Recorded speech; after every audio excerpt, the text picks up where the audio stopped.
Yeah, there has to be an economic consequence. See, America runs on money. There has to be an economic consequence to the death of Tamir Rice or Walter Scott or Philio Castillo. There has to be something where the system feels the pain. Macy's got to feel the pain. We just think boycott. That's as far as No, we can no, go. no, We no. don't think of actually, you know. No. You have to this is shut deeper down. than boycott. Yes, when Clarence talked about a strike on the port, just to give you an example, you don't have that many warehouses anymore. They have today what's called just-in-time production. So they bring stuff in, and it has to arrive on a given time to keep those factories or whatever manufacturing flowing, or a store filled with stuff. So when the longshoreman shuts down, you interrupt the productivity chain. You understand what I'm saying? The delivery chain. But the longshoremen globally are at the front of the movement of commerce across the globe. So that our community, you can't just boycott a guy for a day. You gotta be like the Montgomery bus boycott, where yes, we're gonna have to eat, yes, we're gonna buy gasoline, but we ain't buying no perfume, we ain't buying no liquor, we ain't going and doing no frivolous shopping. And when they feel that ripple in the economy, because we are billions of dollars, right? So when Tamir Rice gets shot in Cleveland, they got to feel the pain in New York. They got to feel the pain in San Francisco. We have to get back to that system where we punch them. One of the things that you brothers are doing is you're streaming. So now we're no longer just talking to the people that's in this room. We can talk to the globe. You understand what I'm saying? Once you start to have that communication with the globe, because the globe is feeling pain. There's pain in Gaza. There's pain in South Africa. There's pain in Namibia. There's pain in Indonesia. There's pain in the Caribbean. There's pain in Brazil.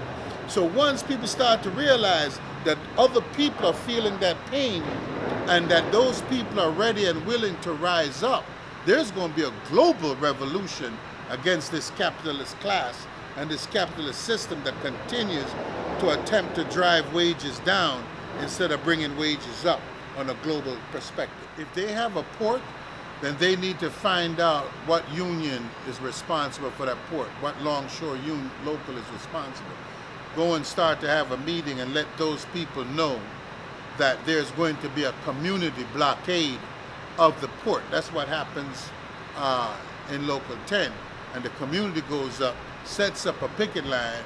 The worker says, I don't cross no picket line, port shut down. It has been more than successful.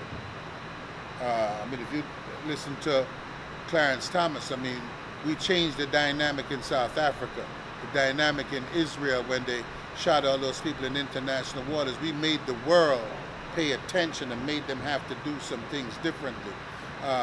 When you raise the level of attention, but what's happening is just happening in Oakland.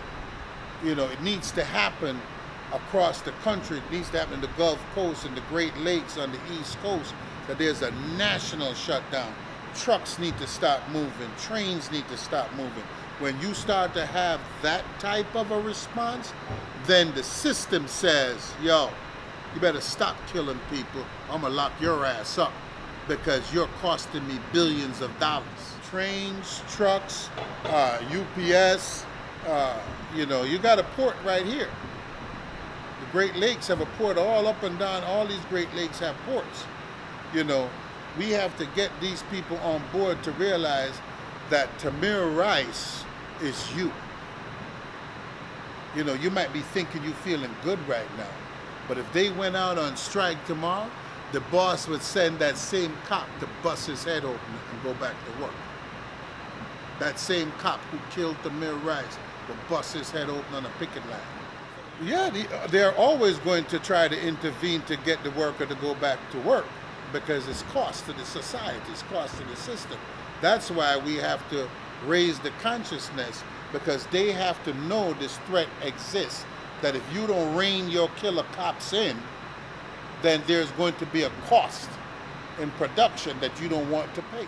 If you shut down a port for 4 days, just using one of those, that is on a global basis multi-millions of dollars, because every day that ship is in port, you have to pay the crew.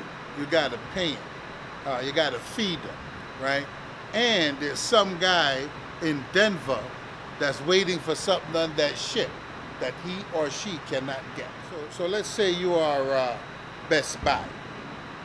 On that ship are computers and flat screen TVs that don't make nothing in America no more. Bad for them too. It's bad for them. But this is how you exercise your power, right? You make the capitalists suffer, right? So that guy says, yo, this thing cost me, right? Because I was gonna have a Black Friday sale, let's just say, right? All of a sudden, I ain't got nothing to sell. You understand the point I'm saying? So now that guy says, hey, listen, I don't want that problem. Stop shooting people.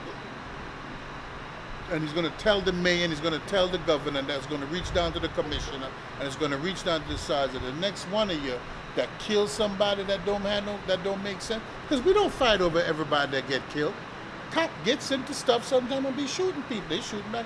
But when you kill a 12-year-old kid, when you just hop out your car and shoot a 12-year-old kid with, and it's on film, when you shoot a man that's running away from you, there's something wrong when you can't get a conviction. You know, something wrong with the system and something wrong with the mindset of a society that can look at it and still think the cop was correct.